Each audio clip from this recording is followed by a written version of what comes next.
Karibu mtazamaji wa The World News katika kipindi hiki cha ulimwengu wa siasa. Mimi ni Adam Hussein.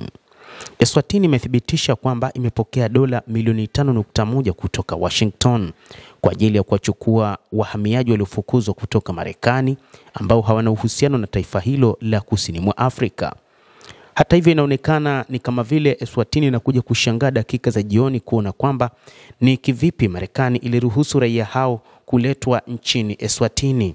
Waziri wa fedha Neil Rickenberg aliwaambia wabunge mnamo Jumatatu kwamba fedha hizo ni sehemu ya makubaliano yenye utata ya nchi mbili yaliyotiwa saini mwezi Mei. Mnamo Septemba, shirika la kimataifa la Human Rights Watch limeripoti kwamba serikali ya Eswatini imekubali kupokea hadi raia 160 wa nchi ya tatu waliofukuzwa nchini Marekani na kutumia fedha hizo kujenga uwezo wa usimamizi wa mipaka na uhamiaji.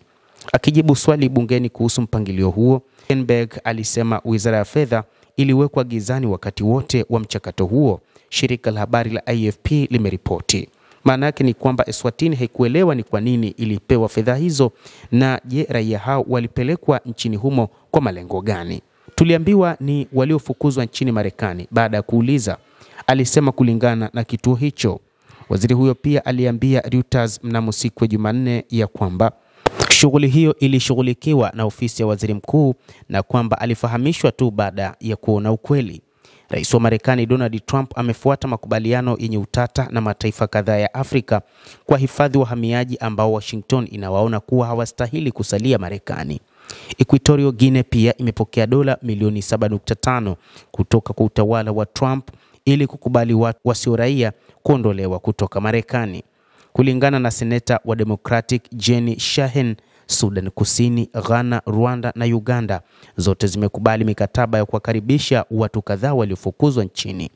Marekani inawafukuza wahamiaji haramu pekee hadi nchi ya tatu barani Afrika. Mwezi Julai, idara ya usalama wa ndani ya Marekani iliwafukuza wanaume 5 kutoka Vietnam, Jamaica, Laos, Cuba na Yemen, wote waliopatikana na hatia ya uhalifu kuanzia ubakaji wa watoto hadi mauaji, hadi kupelekwa Eswatini, utawala wa mwisho kabisa wa kifalme barani Afrika. Watu 10 zaidi wameripotiwa kutumwa huko mwezi uliopita, hata wakati serikali ya Eswatini inakabiliwa na kesi kutoka kwa mwanasheria wa haki za binadamu ambao wanahoji kuwa mpango huo wa siri ni kinyume cha katiba ya nchi hiyo. Kulingana na timu ya wanasheria wa wahamiaji hao, isipokuwa mwanamume mmoja ambaye tangu wakati huo amerudishwa nchini Jamaica, wengi wanasalia kufungwa bila kushtakiwa na bila kupata wakili wa mara kwa mara. Serikali ya nchini Afrika ya Kusini pia imekosoa mpangilio huo, ikionya kwamba maafisa wa Marekani wamewaelezea kama wahalifu washenzi wanaweza kuvuka kwa urahisi mpaka wa nchi hizo kuingia Afrika ya Kusini. Mtazamaji, endelea kutufuatilia, tutakuwa tukikujuza ni nini kinajiri ulimwenguni kupitia hapa The World News. Naitwa Adam Hussein, endelea kuwa nasi wakati wote, endelea kutufuatilia. Utaweza kufahamu ni nini kinajiri katika ulimwengu kupitia The World News.